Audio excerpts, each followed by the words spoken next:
This is a Global Original Podcast. Well, now, it was an interesting time in January in 2020. The news of the invisible menace was coming over from China, and I might have been one of the first people to get it. Or it might have been a dodgy bivalve. This is LBC from Global, leading Britain's conversation with Nick Abbot. I think he's betraying a quite stupefying ignorance. Hi, honey. How are you? I'm not very well, but thanks for asking. Yeah, I'm tougher than Madonna. I was listening to my body, and my body said, absolutely 100% do not come into work. And I ignored my body, because I'm a good boy, I am. Oh, God, I was having earthquake rumblings around my stomach area all the way through last night. And then I thought, if I get up, if I get up, something, if I get up, if I get up, if I get, I had no idea I was going to do that. I apologise. I am very sorry. Where was I? Oh, yes. I was having rumblings. I thought, oh, my God, I've got that Chinese disease. Nothing serious. I'm just going to die. That's all. Oh. And I thought, if I get up, something dramatic is going to happen. Oh, no. And it did. I managed to hold it off until I'd eaten about half a bowl of porridge with nuts and seeds and prunes and pears. It's amazing there was enough room in the bowl for the actual porridge. But I stuck it in it. And I had about half of that, and I thought, uh-oh. Massive explosions north and south. I don't mind telling you. You might not want to hear it, but I don't I don't mind telling you. Oh, it was unpleasant. Yeah, unpleasant is what I'm looking for. And all I'd done is go on an organised bat-fondling weekend the other day. Who could have predicted this? I went to a restaurant and had raw bat sashimi with sauce gribiche all over it. Oh, it's making me feel bilious just talking about it. No, I think it may have been an oyster. Here's an alert. Warning, warning. Don't eat oysters. Are you insane? Don't eat oysters if there's the thing that you must remember about oysters is, apparently, don't eat oysters if there is not an R in the month. And don't eat oysters if there is an R in the month. Affirmative. Yeah. God, I wish I hadn't done that. It might not be what is responsible, but I had an incident. So I went to this restaurant, and first of all, it irritated me greatly. This has probably happened to you too. You walk into an almost completely empty restaurant and say, I'd like to sit there, please. And they say, oh, no, tricky. No, you can't sit there because that's set for 4 people. Honestly, with binoculars, I wouldn't have been able to pick out any other person in that restaurant. It was 2:00 in the afternoon. Lunch is over. And the evening people weren't going to come until at least 5, probably 6. Now, if he runs a restaurant, which he apparently was doing, he should know this. And in order to keep the customer happy, because, you know, restaurants are closing here, there and everywhere, baby. They're falling down like flies. Like flies in a Damien Hirst art piece. He could have just said, yeah, there is only 2 of you, and we have set that for 4, but sure, go ahead. I mean, there's 20 other tables with nobody sitting on them. At them. There was actually nobody sitting on them either. Be polite, sit at a table, not on it. Be polite! And so that wound me up the wrong way for a start. It's just deeply annoying. People with rules. Oh, well, that's against the rules. We can't allow that. You can't sit where you want. You must sit where we tell you. Yeah, well, best of luck with your business. So I didn't really give him an attitude. I just, I did my duty. Speaking of which, let's not go there. I did my duty and sat where I was told because, as I've mentioned, I'm a good boy, I am.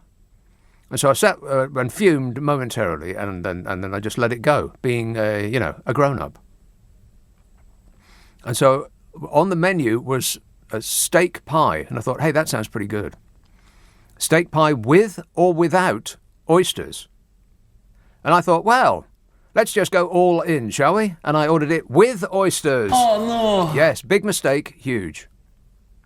Now, I can't, I don't maintain that it was absolutely, definitely and totally the oyster what done it. How long does a bad oyster take to affect you? Is it straight away or is it the next day? Does it sort of rumble around in your stomach looking for a place to go, and then once it's found a quiet corner, then it releases its ickiness? But there was one oyster in this pie that was a bit, I ate it and I thought, ooh, maybe I shouldn't have eaten that one, and then I stopped eating them. I like the steak part. That was lovely. Poor cow. And everything else went just fine until last night when I thought, uh-oh. Something's about to happen here, and it did. Frequently. So I did think that I've got the Chinese disease, the bat fondler's disease. And how do you avoid getting that, though? Because those masks don't do anything at all. I read an article about that in the newspaper. The masks have absolutely no effect whatsoever. Those people who wander around. But they are Asian, because Brits don't like drawing attention to ourselves. So we won't wear them. Even if we die, if we don't wear them, we won't wear them. Despite the fact that even if we do draw attention to ourselves, people won't know who we are, but we still won't do it. People should do that on a plane, always. I mean, you're not supposed to fly planes because it upsets Greta. Oh, hang on. Oh, little trap gas, nothing to worry about. It was a dry burp. Heaven is a dry burp. God, can you imagine if I speckled this place? The amount of expensive equipment that's in front of me. God, it would be awful.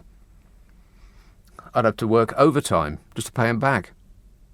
You're not even supposed to pour coffee down it.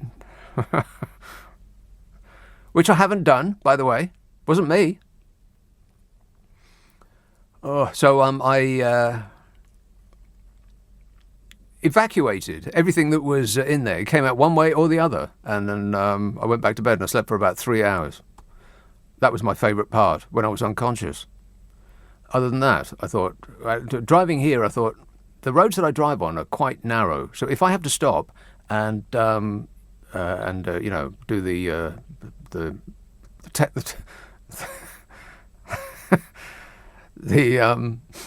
Technicolor bath, somebody's going to take my door off because there's nowhere to park.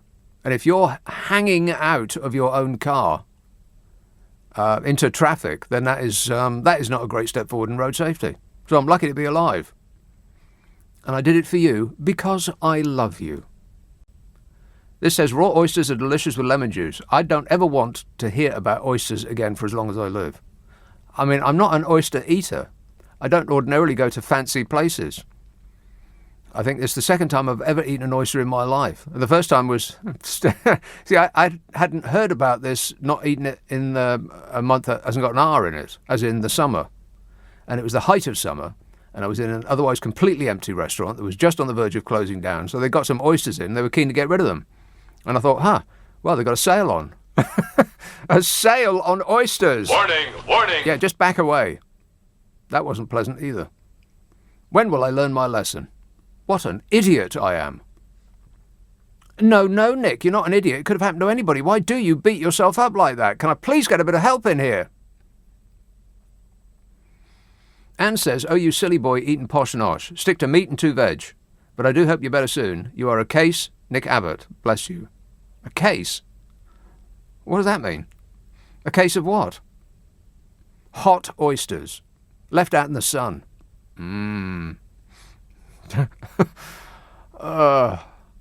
Still, at least it... what are the symptoms of the Chinese disease? I bet my glamorous assistant knows. What are they? Fluey. Yeah, fluey, right. So people in here have fluey... yeah, quite fluiness. a lot. Pretty much most people in the building at the moment. Really? Yeah. Wash your hands. You should be washing your hands before handling this show. And afterwards, by the way. Manchester. Hello, Louise. Hi there, Nick. Hello. I commiserate with you. Oh, yes. Is that the right word? I can't remember. No, it is. Anyway, yeah, being tricky. It's very tricky eating seafood, you know. Just say no. Just say no, thank you. Yeah. It can upset many people. So the food, you know. I'm just remembering when I was young. I vaguely remember it before I went to Australia, to the States. But anyway, my mother decided to give me some crab, and I was only like young, and I had the Mick Jagger look about a few hours later. Wait a minute. Back up. The Mick Jagger look. What, you were dancing like a funky chicken? That kind of look. No, I was too ill to do the funky chicken, actually. What I mean is the lips, you know, the Mick Jagger lips. Right. I swelled up really, really badly, and then my eyes started itching. So great. I think you should. I think you should drink just warm water and try and flush it out your system. Yeah, Best water. thing. Water, coffee, milk. That's probably a bad idea, isn't it? Milk. Milk's a bad idea. Yeah. Yeah, with seafood, it doesn't go together. You know what I had before I came out? No. Seafood. Oh no! This is an indication of how silly I am. Seafood I had before coming out. What an idiot! You had a second help in your seafood. Yeah. Oh my god! But this was fish though. This was cod. I mean, cod. If it comes as a square, that's not really seafood, is it? I like my fish to be in squares. In a box with instructions on the outside. I don't want heads. I don't want tails. I don't want skin or fins or bones or any of that stuff. It is safer. I bet you won't eat mussels again, ever. No, it wasn't a mussel. It was an oyster. But you're an right. oyster, I sorry. won't eat mussels either. An oyster, sorry. My grandfather used to eat oysters, but I never have. But you sort of just swallow them, don't you? Yeah, what's the point of that? I don't really understand. What's the point of that? See, the ones that I had were in a pie, so they were cooked, so you'd think it would be better. But I don't really get it. It's this slimy thing swirls around your mouth. It smells a bit like you're eating something you picked out of the sea. And, you know, a bit of flotsam or jetsam. And then it goes. What's the point? Yeah, my grandfather actually took them because they were supposed to be aphrodisiac. Yeah, aphrodisiac. You know, Disgusting. That's how they sold them years ago, you know. Don't know how they're selling them now, whether they're still aphrodisiac. Yeah, well, they got the little blue pills now. They probably don't upset your stomach so much. Okay, good show. I'll leave you. All right, thanks a lot, Louise. See, she cares. 0345 6060 973. Tina said, please tell Madonna to stop listening to her body and listen to the people when they when they say stay at home. Wow. Well, that was uncalled for. Poor woman's sick. Well, not poor exactly, but the woman is sick. How old is Madonna now? 86? Something like that. Still dressing like that. You go, girl. Chris says, I don't know if it's just me, but I'm getting quite alarmed with this coronavirus story. It's just something about the way this story is developing. Yeah, all those pictures of the people in hazmat suits coming in and out of hazmat areas. You know, it looks like something that you see in the films. Very, very worrying. Madonna is 61 years old. Wow, that's grandmother age. You want to smarten yourself up a bit, Madonna. She is a force of nature. I've only bought one of her albums, and that was the Willie Orbit album, which mostly, let's face it, was Willie Orbit. But it was a good album. Other than that, when the tunes come on the radio, well, you got to like a nice tune, ain't you? Rock and roll! Don't touch me, or I'll kill you! Yeah, the disease that's on me will probably kill you if you touch me. Always wash your hands after touching me. 2 Sophies. Really? That's a bit weird. All right. Sophie number 1. Bloomsbury. Comment allez-vous? Yeah, great, mate. C'est la vie, plus tard. Isn't it just? Je suis, ne mange pas les huîtres. I couldn't have put it better myself. Exactement. Je suis très triste pour toi, mais c'est la vie. Trey something or other. It's just we're thinking about Donald Trump. Who is? Well, about impeaching him, but why can't you in apricot him, or can't you in apple him, or maybe he'll be in nectarine, in tomatoes, or even in egged him. Maybe one of those will get well, him. we should definitely put him in stocks and then give people a selection of overripe fruit. Tell people to get on with it. Wouldn't that be great? I was terrible about the coronavirus, but I'm just wondering... Well, you say that in the past tense. It is terrible. All about it. I wish it was in the past tense. Yeah. It's just that it's Chinese New Year, and I didn't know what animal it was going to be. Every year they change the Mayan Is it calendar. the oyster? No. What is it? The rabbit? Oh, The snake? The rabbit bat? will be nice. It's the bat. And the people are getting very strange with bats recently. yeah, I think no the best kidding. thing is to avoid them. Yeah, completely. avoid putting it on the menu. Yeah, Leave would them be a good hanging idea. upside down Yeah, in their just cave. leave them alone. Yeah, Let them hang upside down in their caves or in their cupboards. yeah, or execute every last one of them. We should think about that. Definitely. They're not really very nice. But I just will say it could be the rabbit. It was a pig last year and the dog the year before. Right. So Well, do you have an internet near you, Sophie? sort of. I can get at it, but I don't like them really much because What? I've been in computers since a long time. You don't like computers? I'd like computers, but I dealt with computers at the level of the machine level. Like as I had in Glasgow, they had a Deuce or a KDF-9 or... Oh, that's my favourite type of KDF. The number 9. It's what an excellent machine that is. It was English Electric, Leo, and they produced it, and it did do quite well. Yeah, well, no kidding. And so I think we perhaps should play How Much Is That Doggy in the Window? Yeah, okay, leave it with me. I'll stick it on as soon as possible. 0345 6060 973. This is the year of the rat. It's the year of the rat. Get Al, not Al Sharpton. That's not him at all. Al, the year of the cat. Al. Oh, no, that's going to annoy me now. I bet somebody is looking that up for me straight away. Al, not Green. Al, year of the cat. It's definitely somebody. Speaking of which, Catford, Steve.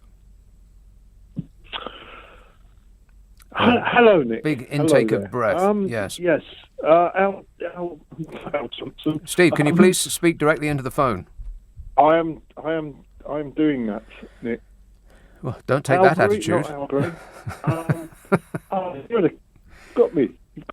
Steve, have you got a landline by any chance? Because this is a terrible I know. reception No, we've got here. we live near the railway, so What's that got to do with it? well, it affects the signal. I think. It does? I think so. Living near Is the that railway? Not on the railway, near. Near it, yeah. In a Like the siding. railway children. Yeah, right, under a bridge. Like a troglodyte. Yes. Yeah, anyway. Oh, no, it's no good, Steve. You're going to have to call back or get to higher ground. Lean out the window. I want you to go to the window and put your head out of it and shout, I'm as mad as hell with this stupid phone and I'm just not going to take it anymore. Try calling back. Al Stewart. That's right. The year of the cat. But it's apparently the year of the rat. So Al Stewart needs to rewrite that song straight away, if not sooner. Get Al Stewart on the phone. Ruben says, thank you for providing such a educational show. It's an educational show, Ruben. He says, I have a maths test coming up soon, and your methods of adding and calculating will come in very handy. Well, I would think so. You don't need to take it from me. You just need to learn it by rote. It's easy. The multiplication table is not something that they teach children anymore because they rely on their calculators and their pewters. And it's not good enough. Because you see them in pubs and shops, and they're totally bemused. Well, first of all, they act stunned when you give them actual money. Because they proffer you the machine that goes boop, and then you give them a tenner for like two pints of lager. Can you get 2 pints of lager for a tenner? Well, it depends where you go. Let's assume you can. And they look... this happened to me a couple of times just this week. I went out with cash money. And the looks of stunned amazement on the faces of the people when you hand over a tenner rather than your card. They just can't believe it. I bet that people who work in bars particularly, you know, if somebody mixes you up a cocktail, then if you were paying in cash, you would be expected to leave them a bit of change, right? But people ain't got no change anymore. Nobody carries cash. So I bet their earnings have plummeted. I gave them £1 per cocktail. It was happy hour. So it was half price, but I felt like a high roller. Anyway, back to Ruben.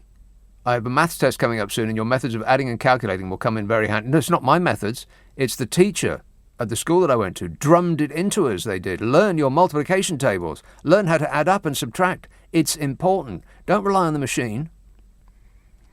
They go back to the machine with the tenner, and even if it's two pints at $4.50 each, they have absolutely no idea what the change is going to be. They have to look at it on the screen. The machine tells them. Like we're a bunch of automatons. Affirmative. And it's not improving our IQ. In fact, that might be one of the reasons why IQs generally seem to have been plummeting over the last, should we say, 3 years? 6 8s are 36, 7 9s are 54. It's not hard, Ruben. Just learn it. Here's a call in Wanstead.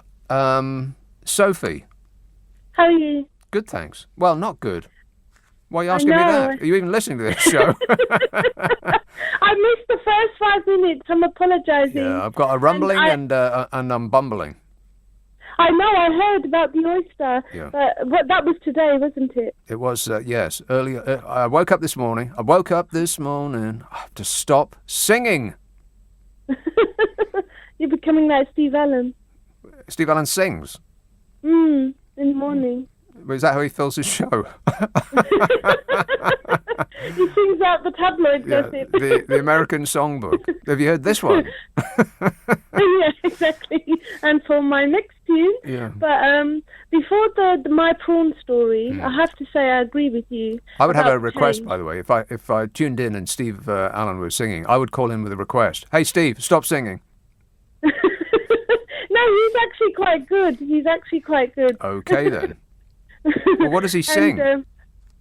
Lots of tunes. Some of them I haven't heard of before, but he sings them well. Well, are they new songs or old songs? Mixture of both. Are they show tunes? Sometimes. Yeah, does he ever sing this one? I bet he does. How about this one? Does he sing this one? Right at the end of his show, so everybody has to stand up, like we used to do in the cinema. There used to be a rush for the exits when they put this on after the film. Otherwise you'd be stuck standing there listening to this dirge. No offence, Your Majesty. He needs to stay away from domestic items, because when he has accidents, he's not on in the morning, and it just ruins my whole day. Yeah, well, I would think so. What domestic accident did he have? We were talking about me, Sophie, but go ahead. Sorry. Just the last thing about Steve Allen. Yeah. When he fell on his oven and burned himself, and then he was off for quite a while. He fell into his oven? Is that what you just said? He fell on top of it. Oh, on top of it. Oven. Right, and that's funny to you. That man always has accidents. What an awful person you are. Sorry, no, I love Steve. I love listening to you. You're my favourite person on the radio. I would hope so. I'm your favourite person on the radio at this minute. Yeah, I'll buy that. I know, there are so many choices. No, you really are. Yeah, sure. But about the prawn story. But quickly, I agree with you about the change, because what's really amazing is when the till tells them how much change to give me, they look stunned to hold the coins. No, they just don't get it anymore. They look at the coins and then they look at the thing on the till. Computers are adding to the stupidification of the nation at an alarming rate. It's a fact. I know it's a fact. We're so reliant on computers and calculators. It hardwires your brain in a different way. I know. Well, give us another 10, 20, 30 years and we'll be bumbling around completely empty-headed, because we won't be having a phone in our hand anymore. We'll be looking at the world through Google, which will be imprinted on our glasses. And it will tell us where to go. It will tell us everybody's name as soon as they come in front of us. It will tell us our appointments, and we won't have to remember anything. We won't have to know where we're going, and we won't have to remember anybody's name. Exactly. It'll be like a zombie apocalypse. Yeah. But we will be being controlled by that moon-faced creep who runs Facebook. Him. I know. I'm just... Have you ever seen anybody waxier looking in your life, though? I mean, he looks like he's escaped from Madame Tussauds. But they really need to look. All social media forums really, really need to look, at the kind of videos they let. They don't care. It's only about the money, honey. They're remotely interested in any of that. Yeah, Sophie, I've got to go. Oh no, the prawns. Yeah, well, we'll have to save that for another day. You want to get the important stuff in first. Time's ticking on. Doesn't wait for nobody. Nick Abbott on LBC. Call 0345 6060 973. How may I help you? How may you help me? Pepto-Bismol. Got any Rennies? Mix them up into a smoothie. Simon says a couple of space-related metaphors you could use for your recent symptoms. Explosive decompression and an unplanned overpressure event. Yeah. Yeah, I had a couple of, four unplanned overpressure events. Yeah. Thanks for reminding me. Phil says, Nick, a little friendly advice. Never get out of the boat. Tigers, man. Never get out of the boat. That's very good advice. Absolutely bleep, bleep. I haven't seen that film in ages. I bet I could speak along with the cast throughout the entire thing. He also says, and never surf and turf. That's probably good advice. Not in the same pie, anyway. Ugh. Streatham, hello, Joy. Hello, Nick. Can you Joy. hear me? I can hear you. Is this better? Is this better than yesterday? I can't remember what happened yesterday, Joy. My mind is all of a whirl. Oh, well, I know you're an old man, so your memory is just as old as you, so that's all right. Thanks. Now, all right, you're good at maths. Yeah, I'm reaching perfection. But you're not that good. You said 7 times 9 was 64? 63. No, it's 54. Get it right. 63. 54. Deduct 7 from 70. Mm-hmm. And please, let people know the easy way to do math. Yeah, they just have to learn. The easiest way is to learn it. I learnt my multiplication table at school, and I've never got it wrong since. Listen, we don't need to show off. 6 Some of us learn, 8s are 36. Learn it, Joy. But all you got to do is just give them a little tip. 7 times 10 is 70. Deduct 7 from 70. Yeah, 54. That's 63. 63. 54. Oh, my God. God's got nothing to do with it, Joy. Your brain is old He isn't going to help you with your maths. Your brain is as old as mine. Yeah. All right. Yeah, well, nice talking to you, Joy. Thanks for all the... in regards to your food, go insult. to a better restaurant next time. Yeah, not your cheap oyster restaurant. Yeah, or no restaurant would be a good idea. I'm never going to eat in a restaurant again until next time. Cook your food at home. Cook your food at home. Absolutely. Not microwave. Home cooked food. I don't do nuke food. I don't do ping food. Microwave is the devil's work. Unless they're advertising with us, in which case it's an excellent time-saving device. If you want to look at Donald Trump, then keep eating microwave milk. I don't want to look at Donald Trump. He's a good advert for microwave milk. Okay. I don't really know what that means, but if you say so, Joy. Tony says 6 more sleeps until the EU wall comes crashing down and freedom arrives. That's right. I can taste it from here. It's a little bit salty, a little bit umami. Don't remind me. I'm in a very, very delicate position. Stop whining. This says, I felt the same as you, Nick, within 8 hours, been after eating a suspect crab. The day we left our holiday home, had to clean the house in between vomiting. Oh, that's nice. And then a 7 hours drive. It had passed by then. Well, thanks for all the gruesome details. Appreciate it. Got any pictures? Drusy says, love the new podcast. It was well worth the 8-month delay. A half-hour chat on the amount of shoes Carol's owns. Gripping. Well, that sounds like sarcasm to me. Hey, Drusy! Oh, that doesn't work on the radio, does it? If this was television, you'd be deeply offended right now. Let's have Walthamstow. Jane. Nope, that didn't work. Jane. Nick? There you are. How are you? I'm super duper, Jane. Thanks for asking. Nick, this Meghan fiasco, right? Yes. Nick, I think it's her that's done him in. She done him in? Yeah, she manipulates Harry. She controls him. Well, what they get up to in the privacy of their own homes is their business entirely. She manipulates him. Disgusting. I had no idea. But thanks for passing on that information, Jane. I will lodge that in a corner of my mind and shut the door on it, hoping never to come across it again. Manipulates him, you say? Let's have Glasgow. Eric. Yes, hello, sir. Eric. Hello. This is my favourite call so far. Yes, Eric. Oh, listen, I would just like to comment. This, as far as I knew, it used to be a constructive show. We're supposed to make constructive comments and... Wait a minute, back up. You've heard that this is a constructive show?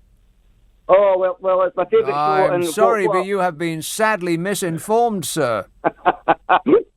I beg your pardon. What I'd like to comment on is that I still love listening to this show. However, the comments seem to be, the jargon in the comments aren't what I'm used to.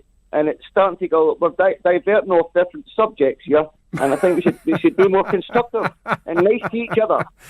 Right, okay, well, don't hold your breath, Eric. He wants us to be nice to each other. Well, I don't know where you've been living, Eric, but Glasgow. See, now people are nice to each other in Glasgow because of, well, I'm not sure that that's actually true. I lived in Glasgow for 3 months. There is a certain camaraderie because of, external forces, by which I mean the weather. Is it raining right now, Eric? Sorry? Is it raining right now? I was in the parachute regiment and it's raining men up here. Huh. I was in the parachute regiment and it's raining men up here. I don't know what that means, but that has a certain ring to it. It's a good a way to end a show as any, I expect. Thanks a lot, Eric. Keep on keeping on, or whatever it is you're doing right now. Make sure it's legal, decent, honest, and true. And that's it. If you subscribe to this podcast, the next episode will get squirted up your life as though by magic on Mondays. And don't forget the other podcasts that I do. There is the one with Carol McGiffin called What's Your Problem with Nick and Carol, in which Carol McGiffin and I try to solve people's problems while guffawing like donkeys. If you want us to have a bash at your issue, then send it to the following address: nickandcarol@global.com. That's nickandcarol@global.com. And prepare for mild satisfaction. And there's the Whole Show podcast, which is, as it sounds, the whole show that I do on the radio Friday and Saturday night with the news and the ads stripped out. It takes less time to listen to, you'll use less electricity, and you won't have to sell your house to pay your fuel bill. And I'll be back on the radio Friday, Saturday, Sunday night at 10. And until then, I'll be seeing you. Bye-bye.